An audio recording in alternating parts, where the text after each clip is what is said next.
الحمد لله رب العالمين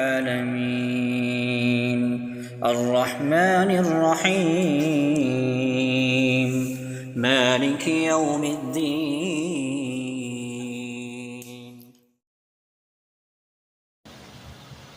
اصلاح اور دعوت و تبلیغ کی مناسبت سے یہاں پر ہم جمع ہیں. قرآن کریم کی آیت تلاوت کی ہے. 30ویں پارے کے اندر ایک سورت ہے سورہ لہب. اس سورت کی 5 آیتیں ہیں. مختصراً ترجمہ اور جو مفہوم اور تفسیر ہے انشاءاللہ بیان کریں گے. لہب کہتے ہیں آگ کے شعلے کو. اس صورت کے اندر 2 میاں بیوی کا تذکرہ ہے جو رسول اللہ صلی اللہ علیہ وسلم سے حد درجے دشمنی بغض و عداوت رکھتے تھے.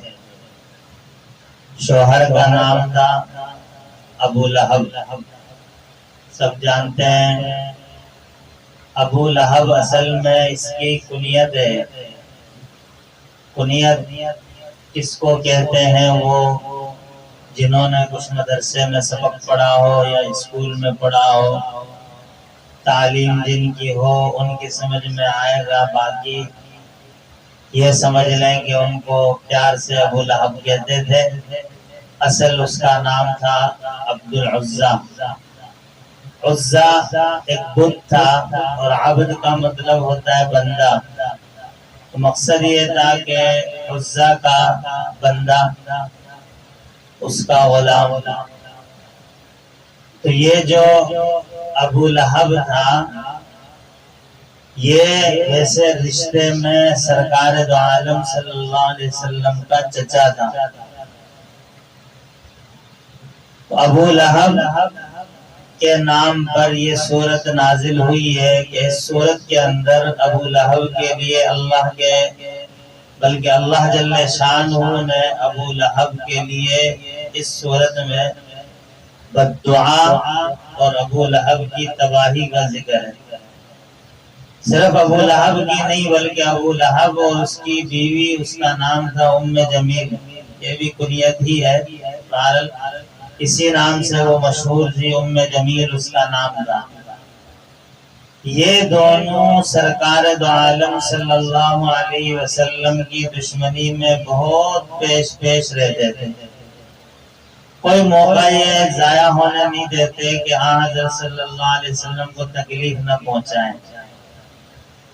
تو یہ سورہ لہب اس کے اندر 5 آیتیں ہیں. اس میں ان کی تباہی اور بربادی کا ذکر ہے. مکی سورت ہے، مکے میں نازل ہوئی ہے. خلاصہ یہ سمجھ لیں، اس کا پہلے ترجمہ اگر سن لیں تو جس کو سمجھ آتی ہے تو اچھی بات ہے. نبی آئے تو برکت کے لیے ترجمہ سنیں گے تو ثواب بھی ملے گا. اللہ پاک اس صورت کے اندر ان دونوں کی بربادی اور تباہی کا ذکر کر رہے ہیں کہ تبت یدا ابی لہب و تب. تبت یدا ابی لہب کہ ابو لہب کے دونوں ہاتھ ٹوٹ جائیں. و تب اور ابو لہب تباہ ہو جائے، برباد ہو جائے، ہلاک ہو جائے. آگے اللہ پاک ارشاد فرما رہے ہیں ما اغنا عنہ مالہ وما کسب.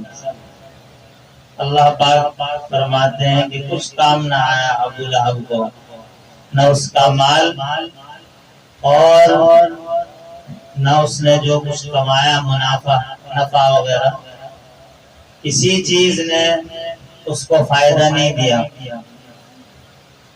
سیصلی نارا ذات لہب. اللہ ارشاد فرما رہے بلکہ الٹا قیامت والے دن کیا ہوگا؟ سیصلی نارا ذات لہب. ان قریب وہ ایک آگ کے اندر داخل ہوگا جو بہت ہی سخت شدت والی آگ ہوگی. وَامْرَأَتُهُ حَمَّالَةَ الْحَطَبِ، اللہ ارشاد فرما رہے ہیں کہ وَامْرَأَتُهُ، اس کی بیوی ابو لہب کی، اس کے لیے بھی اللہ نے اس صورت میں تباہی بربادی کا اس کا ذکر فرمایا اللہ پاک نے کہ وَامْرَأَتُهُ حَمَّالَةَ الْحَطَبِ، اور اسی طریقے سے ابو لہب کی بیوی جو لکڑیاں جمع کر کے لاد کر لاتی تھی۔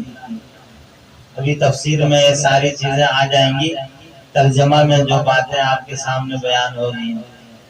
فی جیدہا حبل من مسد، اللہ فرماتے ہیں کہ وہی رسی جو یہ ابو لہب کی بیوی لکڑیاں لاد کر لاتی تھی اور رسیوں سے باندھ کر وہ لکڑی کا گٹا لاتی تھی، تو اللہ فرماتے ہیں فی جیدہا حبل من مسد، وہ رسی اس کے گلے کا توق بن گئی۔ کیا ہوا، کیا ان کے ساتھ بیتی، اس کا ابھی ذکر کرتے ہیں۔ تو سب سے پہلی چیز یہ سمجھ لیں کہ جو اللہ کے نیک بندے ہوتے ہیں، نیک بندے گزرے ہیں یا آئندہ آئیں گے، ان کے لیے تو اللہ جل شانہ نے قرآن کریم کے اندر خوشخبریاں سنائی ہیں۔ اللہ جل شانہ نے اسی قرآن کریم کے اندر اپنے نیک بندوں کے ہاتھوں کی عظمت کا ذکر فرمایا۔ نیک بندوں کے لیے اللہ جل شانہ کی طرف سے برکت کی دعائیں ہیں، ان کے فضائل ہیں، اور خواتین کے لیے جو اللہ کی نیک بندیاں ہیں ان کے لیے بھی اجر و ثواب اور اللہ کے ہاں درجات کا ذکر ہے۔ لیکن جو اللہ اور اللہ کے رسول صلی اللہ علیہ وسلم کی دشمنی میں آتے ہیں، ان کی بربادی کا، ان کی تباہی کا، ان کی ناکامی کا اللہ نے ذکر فرمایا ہے۔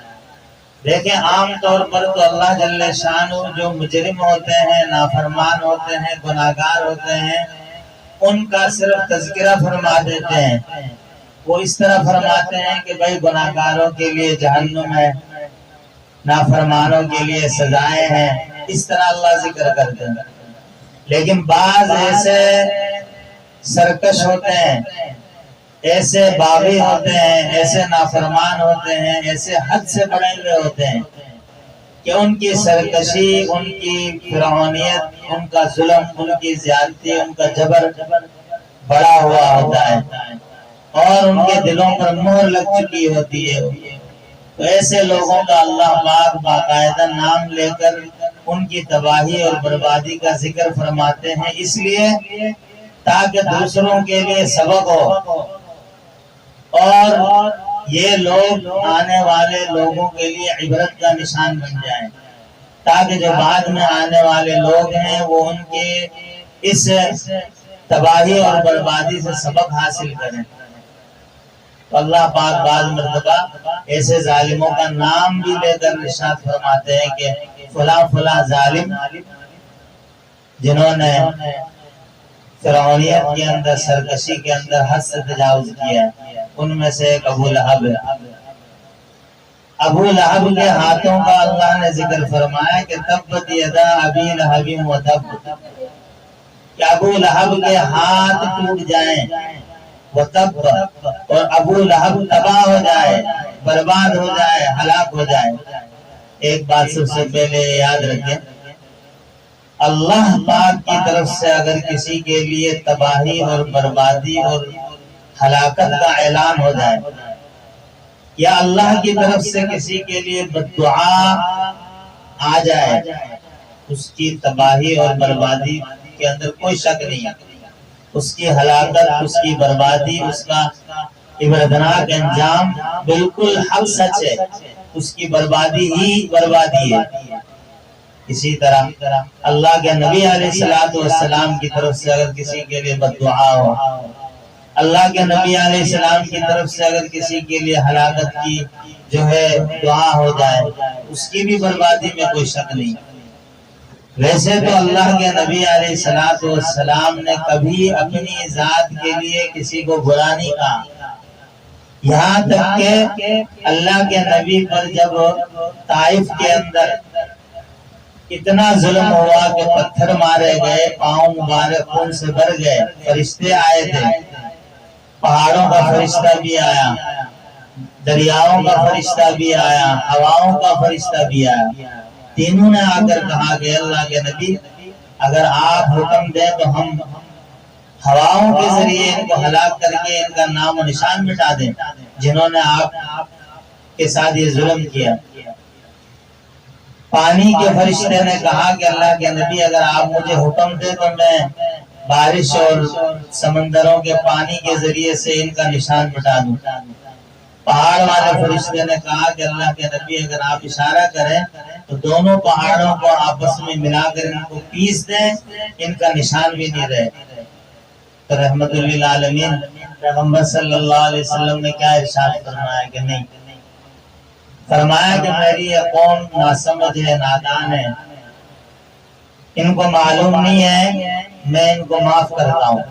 اللہ کے نبی نے معاف فرمایا، لیکن بعض مواقع ایسے آئے کہ جب اللہ کی طرف سے ان کی جو ہے ان کے دلوں پر مہر لگ گئی اور اللہ کے نبی کے علم میں یہ بات آ گئی کہ یہ ایمان نہیں لائیں گے، تو پھر اللہ کے نبی نے ایسے لوگوں کے لیے بد دعا کی ہے، ایسے لوگوں کے لیے ہلاکت کے لیے ہاتھ اٹھا کر اللہ سے مانگا ہے کہ اے اللہ ان کو ہلاک کر۔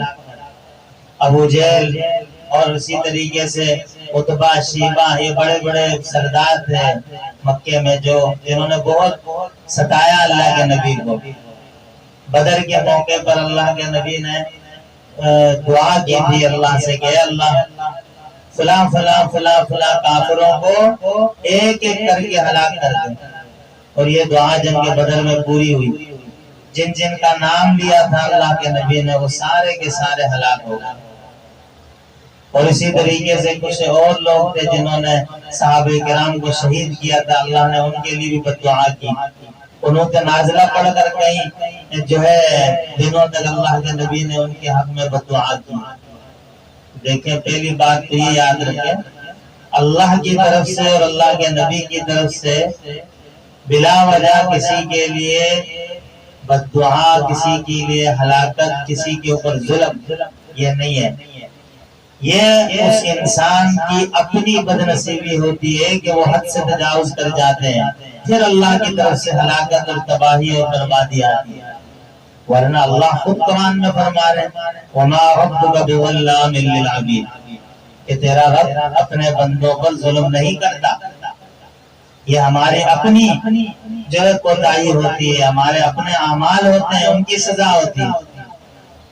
ہم اعمال کریں اللہ کے نافرمانی والے، نبی کی نافرمانی والے، شریعت کی بغاوت میں دن رات گزریں اور ہم سمجھیں کہ ہمارے ساتھ آسانی والے معاملات ہو جائیں، کبھی نہیں ہوگی۔ اعمال ٹھیک ہوں گے فیصلے بھی اچھے آئیں گے، اعمال خراب ہوں گے تو اللہ کی طرف سے حالات اسی طرح آئیں گے۔ آج ہمارے ملک میں لوگ پریشان ہیں، لائٹ نہیں ہے، پانی نہیں ہے، بجلی نہیں ہے، گیس نہیں ہے، اور پتہ نہیں جتنی بھی ضروریات کی چیزیں ہیں ان سے لوگ محروم ہیں۔ تو بھائی ہم بھی تو اپنے حالات کو اپنے گریبان پر جا کے دیکھیں، ہمارے اعمال کیا ہیں، کیا کر رہے ہیں ہم۔ خلاصہ یہ ہے کہ اس سورت کے اندر شروع میں اللہ جل شانہ نے ارشاد فرمایا کہ ابو لہب کے ہاتھ ٹوٹ جائیں۔ مطلب یہ نہیں ہے کہ بس صرف ہاتھ ٹوٹ جائیں باقی جسم سلامت رہے، مطلب اس کا یہ ہوتا ہے کہ ابو جہل ہلاک ہو جائے، برباد ہو جائے۔ یہ مطلب ہاتھ کا ذکر خاص طور پر کیوں کیا؟ وہ اس لیے کیا کہ اس کا ایک واقعہ ہوا تھا۔ واقعہ کیا ہوا تھا کہ ابو لہب نے نعوذ باللہ اپنے ہاتھوں سے پتھر اٹھا کر سرکار دو عالم صلی اللہ علیہ وسلم کے چہرے انور پہ مارا تھا۔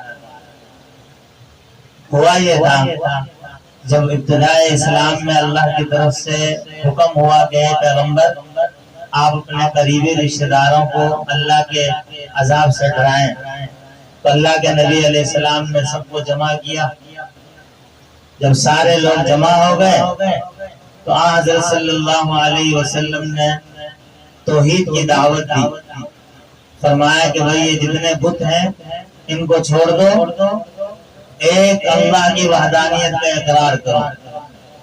اس پر سب تو خاموش رہے۔ ابو لہب کھڑا ہو گیا اور کھڑے ہو کر اس نے کہا نعوذ باللہ تبا لک لہذا جمعتنا یا محمد۔ کیا کہا اس نے؟ کہا کہ محمد تو نے ہمیں اس لیے جمع کیا تھا یا تو تباہ ہو جائے، ہلاک ہو جائے، اور پتھر سے نعوذ باللہ مارا چہرے انور پر۔ تو اس وقت تو اس نے یہ گستاخی کی اللہ کے نبی علیہ السلام کی۔ اللہ جل شانہ نے اس گستاخی کے بدلے میں اس کے اوپر جو حالات لائے وہ ابھی آپ کے سامنے بتلاتے ہیں۔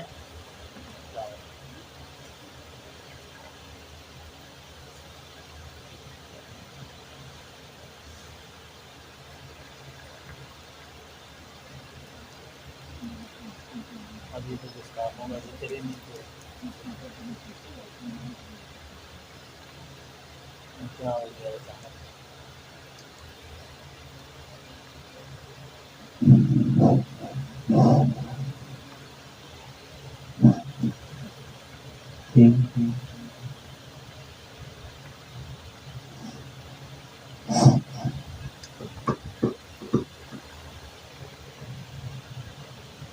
تو اللہ جل شانہ نے یہاں پر اس کی گستاخی کی وجہ سے اور اس کی اس حرکت کی وجہ سے کہ جن ہاتھوں سے اس نے نعوذ باللہ پتھر اٹھا کر حضور نبی کریم صلی اللہ علیہ وسلم کے چہرے پر مارا تھا، اللہ نے اس کے بدلے میں یہ ارشاد فرمایا کہ ابو لہب تیرے ہاتھ ٹوٹ جائیں اور تو تباہ ہو جائے، ہلاک ہو جائے، برباد ہو جائے۔ ہوا اللہ جل شانہ نے اپنے نبی کے گستاخ کی ایسی عبرتناک موت عطا فرمائی کہ لوگ اس سے عبرت حاصل کرنے لگے۔ تو ہمیشہ ایسا ہوا ہے کہ جس نے بھی اللہ کے نبی علیہ السلام کی نعوذ باللہ جب بھی گستاخی کی یا صحابہ کرام رضوان اللہ تعالی علیہ اجمعین کی بے ادبی کی، گستاخی کی، اللہ نے ہمیشہ ان لوگوں کو عبرت کا نشان بنایا۔ ابو لہب کے بارے میں آتا ہے کہ یہ جنگ بدر میں کافروں کی طرف سے آیا نہیں تھا۔ اس کو بڑا افسوس تھا کہ میں جنگ بدر میں شامل ہو کر مسلمانوں کے خلاف لڑتا۔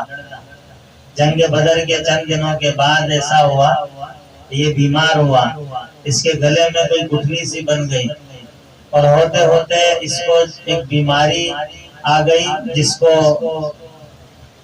عجیب سا نام دیتے ہیں، دانے دانے جسم میں گٹھلیاں ہو جاتی ہیں۔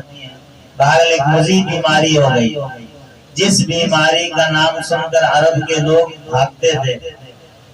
اس کو بھی چند دنوں تک گھر والوں نے اس کی مارداری کی، پھر اس کو چھوڑ دیا، یہاں تک کہ اس سے بدبو آنے لگ گئی ہے، اسی حالت میں مر گیا اور 3 دن تک اس کی لاش اسی طرح سڑتی رہی۔ بالآخر اس کو اٹھا کر جو ہے اجرت دے کر، پیسے دے کر مزدوروں کو بلایا گیا اور ایک گھڑے کے اندر ڈال کر اوپر سے مٹی ڈال دی گئی۔ یہ گستاخی کی سزا اللہ پاک نے نقد عطا فرمائی۔ تو اللہ ارشاد فرما رہے کہ ابو لہب تیرے ہاتھ ٹوٹ جائیں کہ تو نے میرے محبوب پر جو ہے ان ہاتھوں سے نعوذ باللہ پتھر مارا ہے۔ تو اللہ فرماتے ہیں کہ ابو لہب کے ہاتھ ٹوٹ جائیں اور ابو لہب تباہ و برباد ہو جائے۔ آگے فرمایا ما اغنا عنہ مالہ وما کسب، ابو لہب کا مال اور ابو لہب کی جو کمائی تھی، جو اس نے کمایا، اللہ فرماتے ہیں اس کو کچھ کام نہیں آیا۔ اصل میں ابو لہب لوگوں کو یہ کہتا تھا کہ اگر بالفرض یہ محمد سچے بھی ہیں، قیامت آ بھی گئی تو میرے پاس بہت مال ہے، میرے پاس اولاد بھی ہے، میں ان کے ذریعے سے اپنے آپ کو چھڑا لوں گا، اپنی جان بچا لوں گا۔ تو اللہ نے اس میں ارشاد فرمایا کہ نہیں، ما اغنا عنہ مالہ، نہیں کام آیا ابو لہب کو اس کا مال، وما کسب، اور اس کی کمائی۔ کمائی سے مراد یہ ہے کہ پیسوں سے جو تجارت کر کے نفع ملتا ہے وہ بھی اس کو کچھ فائدہ نہیں دیا اس نے۔ اور بعض نے کہا کہ کمائی سے مراد اولاد ہے، اولاد بھی انسان کی کمائی ہے۔ تو اس کو اس پر بڑا گھمنڈ تھا کہ میں اولاد اور پیسوں کے ذریعے سے اپنی جان بچا لوں گا۔ اللہ نے فرمایا یہ چیزیں کام آنے والی نہیں ہیں۔ ما اغنى عنه ماله وما كسب، کچھ کام نہیں آیا ابو لہب کو اس کا مال اور اس کی اولاد یا اس کی کمائی۔ سیصلی نارا ذات لہب، اللہ ارشاد فرما رہے یہ تو دنیا میں یہ چیزیں ہو گئیں، آخرت میں کیا ہوگا؟ سیصلی نارا ذات لہب، ان قریب وہ ایک ایسی آگ میں داخل ہوگا جو شعلے مارنے والی آگ ہوگی۔ اور اللہ پاک نے ان کا انجام ایسے ہی کیا۔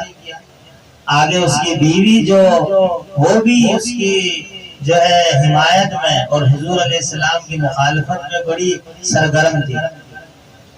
یہ بھی ایک نقطے کی بات ہے کہ کافروں کے ہاں یہ بڑا ماحول ایسا ہوتا ہے کہ مرد تو اسلام کی دشمنی میں ہوتے ہیں، عورتیں بھی اسلام دشمنی میں پیش ہوتی۔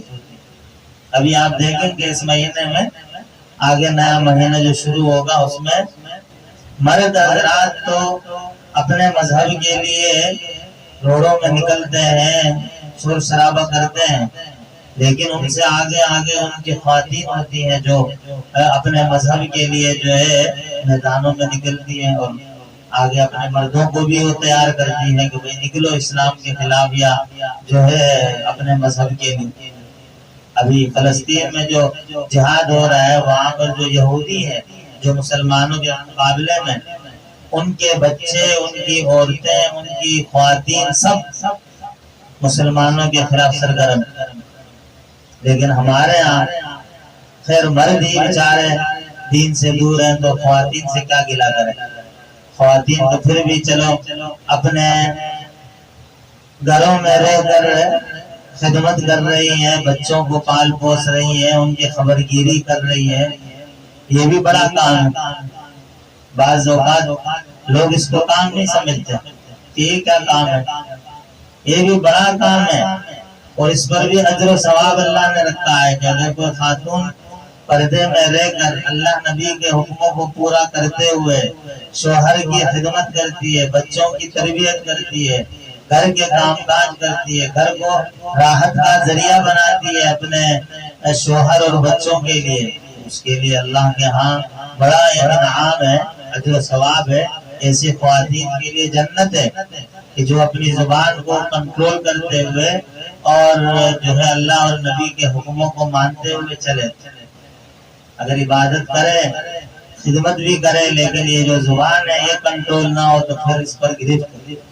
حدیث میں زبان کی وجہ سے پکڑ ہوتی ہے بہت مرتبہ، اس لیے کہ زبان خاموش نہیں رہتی۔ زبان سے اگر ایک لفظ کوئی کہتا ہے تو بعض مرتبہ اکثریت خواتین کی یہ ہوتی ہے کہ وہ ایک کے بدلے 10 جملے ارشاد فرماتی ہیں، یہ غلط۔ بعض مرد بھی ہوتے ہیں لیکن اکثریت خواتین کی یہ ہے کہ زبان، حدیث میں بھی ہے کہ زبان کی وجہ سے پکڑ ہوگی، کیونکہ اگر ایک بات کہہ دیتے ہیں تو اس کے اوپر وہ 10 باتیں کہہ دیتی ہیں، یہ گناہ ہے۔ اس پہ مجھے ایک لطیفہ بھی یاد آیا، ابھی ٹائم کم ہے۔ وہ ایک صاحب کسی بزرگ کے پاس گئے، ان سے کہا کہ حضرت میں چاہتا ہوں کہ اللہ کی بارگاہ میں توبہ کروں، مجھے کیسے پتا چلے گا کہ میرے اندر عیب ہے؟ بزرگ نے کہا کہ بیٹا پریشان نہیں ہو، گھر میں جا کے تو اپنی بیوی کو ایک عیب بتا، وہ تیرے اندر جتنے عیب موجود ہیں سارے بتا دے گی، اور صرف تیرے نہیں تیرے ماں باپ اور پورے گھر والوں کے عیب بتا دے گی، اور تجھے خود پر نہ چل جائے گا۔ یہ تو میں خیر ایک لطیفہ ہے، لیکن عرض یہ ہے کہ زبان، جس کی زبان کنٹرول ہو گئی وہ کامیاب ہے، چاہے اس کی عبادت کم ہی کیوں نہ ہو۔ صرف فرائض پورے کر لے، زبان کنٹرول کر لے، وہ عورت جنتی ہے۔ میں نہیں کہہ رہا، اللہ کے نبی فرماتے ہیں۔ بہرحال میں یہ بتلا رہا تھا کہ یہ ابو لہب کی بیوی ام جمیل بھی اپنے شوہر کے ساتھ نکلتی تھی نبی علیہ السلام کو تکلیف پہنچانے میں، جنگل سے لکڑیاں کاٹ کر لاتی تھی کانٹے دار، اور لا کر نبی علیہ السلام کے راستے میں بچھاتی تھی کہ چلو کچھ نہ کچھ تو میں ایک کام کر لوں کہ ادھر سے گزریں گے تو ان کو تکلیف پہنچے گی۔ اس میں ساتھ یہ بھی سن لیں، بعض لوگوں کے یہاں یہ مشہور ہے کہ کوئی خاتون تھی بوڑھی، وہ جو ہے نبی علیہ السلام پہ کچرا پھینکتی تھی، پھر ایک دفعہ کچرا نہیں پھینکا، اللہ کے نبی گئے اور پتہ نہیں کیا ہوا، اس طرح کا ایک جھوٹا واقعہ ہے، وہ غلط ہے۔ یہ واقعہ اتنا ہے کہ ابو لہب کی بیوی جنگل سے اس طرح کانٹے دار لکڑیاں لاتی تھی اور رستے میں پھینک دیتی تھی تاکہ نبی کو تکلیف ہو۔ اللہ اسی کا ذکر فرما رہے کہ اس کا بھی عبرتناک انجام ہوا۔ کیسے ہوا؟ لکڑیوں کا گٹھا جمع کر کے لاتی تھی رسی سے باندھ کر، اور رسی کا جو کنارہ ہوتا تھا وہ اپنے گلے پر ڈال دیتی تھی کہ کہیں رسی کا گٹھا جو ہے گر نہ جائے۔ تو ایک مرتبہ اسی طرح لے کر آ رہی تھی، پاؤں پھسلا، لکڑی کا گٹھا سر سے گرا اور گردن سے جو لکڑی رسی بندھی ہوئی تھی وہ اس کے گلے کا توق اور پھندا بن گیا، تو وہی جو ہے ہلاک ہو گئی۔ اللہ پاک اپنے نبی کے گستاخوں کو عبرت کا نشان بناتے ہیں۔ یہ ہمارے ماضی قریب میں بھی ایسا ہوا، ایک قادیانی گزرا ہے، مرزا غلام احمد قادیانی، اس کا عبرتناک انجام ہوا، اس کی موت واشروم میں ہوئی۔ اور اسی طریقے سے ایک اور صاحب گزرے، اس کی جو ہے لاش جب لے کر جا رہے تو لوگوں نے اس کا کفن پھاڑ کر اس کو ذلیل و رسوا کر دیا۔ اور بہت سارے کہ اللہ جل شان ان کو عبرت کا نشان بناتے ہیں دنیا میں، آخرت کی سزا تو الگ ہے۔ تو اللہ ارشاد فرما رہے ہیں کہ جس طرح ابو لہب کا انجام ہوا اس کی بیوی کا بھی ایسے ہی ہوا۔ کیا ہوا؟ وَامْرَأَتُهُ حَمَّالَةَ الْحَطَبِ، اللہ فرما رہے ہیں وَامْرَأَتُهُ، اور اس ابو لہب کی بیوی ام جمیل کیا ہوا؟ حَمَّالَةَ الْحَطَبِ، جو لکڑیاں اور اسی طریقے سے جنگل سے کانٹے جمع کر کے لاتی تھی، فی جیدہا حبل من مسد، اللہ فرماتے ہیں وہ اس کے گلے کا توق بن گئی وہ رسیاں۔ بعض نے فرمایا قیامت میں بھی اسی طرح اس کے گلے کا توق ہوگا لوہے کا، جو اس کے گلے میں ڈالا جائے گا اور اللہ کی طرف سے اس کو سزا دی جائے گی، اس کو اسی طرح جو ہے اللہ پاک اذیت کے اندر رکھیں گے۔ اور بعض نے یہ بھی کہا کہ وہاں پر بھی یہ جو ہے نا لکڑیاں جمع کر کے اپنے شوہر کی جو آگ ہوگی جس میں اس کو جلایا جائے گا اس میں پھینکے گی، اور اس سے ان کے شوہر کی آگ کے اندر شدت میں اضافہ ہو جائے گا۔ خلاصہ یہ ہے کہ سب سے پہلی چیز کہ اللہ کی رحمت کے مستحق بنیں، وہ کام کریں کہ جس سے اللہ جل شانہ کی طرف سے جو خوشخبریاں ہیں، جو بشارتیں ہیں، جو رحمتیں ہیں، ان کے مستحق بنیں۔ نئے کہ ایسے کام ہو جس پر اللہ کی طرف سے ہلاکت کا اعلان ہے، بددعا ہے، اللہ کی طرف سے جن کاموں پر لعنت کی گئی ہے اس سے اپنے آپ کو دور رکھیں۔ اور یہ سب کے لیے حکم ہے، مرد ہو، عورتیں ہوں، اور اسی طریقے سے بزرگ ہوں، جوان ہوں۔ اللہ کے ہاں ایک ہی چیز ہے کامیابی کے لیے، تقوی۔ جو اللہ اور اللہ کے نبی کے حکم کو مانے گا، اللہ سے ڈرے گا، تقوی اختیار کرے گا، گناہوں سے بچے گا، چاہے وہ مرد ہو وہ عورت ہو، اللہ کے قریب ہوں گے۔ جو نافرمانی میں، معصیت میں، گناہوں میں ہوں گے، اللہ کے ہاں ان کی گرفت ہے، پکڑ ہے۔ اور جو زیادہ سرکشی میں ہوں گے، نعوذ باللہ، مخالفت میں اتر آئیں گے، دشمنی رکھیں گے اللہ سے، اللہ کے نبی سے، صحابہ سے، اہل بیت سے، اور یہ سمجھیں گے کہ ہم پھر بھی مومن ہیں، مسلمان ہیں، ہم پھر بھی اللہ کو راضی کر لیں گے، تو یہ غلط ہے۔ یہ راضی نہیں ہوں گے اللہ پاک اس سے جب تک کہ اپنے دل کے اندر اللہ کے نبی کی، نبی کے صحابہ کی، اہل بیت کی محبت دل کے اندر نہیں ہوگی، اس دل میں نبی کی محبت نہیں ہوگی، اور اس دل میں اللہ کی محبت نہیں ہوتی۔ پہلے اللہ کے محبوب بندوں کی محبت دل میں رکھیں، پھر یہ یقین رکھیں کہ اللہ ہم سے راضی ہوں گے، تب اللہ کی طرف سے رحمت کے فیصلے آئیں گے۔ اللہ جل شانہ میں ان باتوں کو سمجھنے اور عمل کی توفیق عطا فرمائے۔ وآخر دعوانا الحمدللہ رب العالمین۔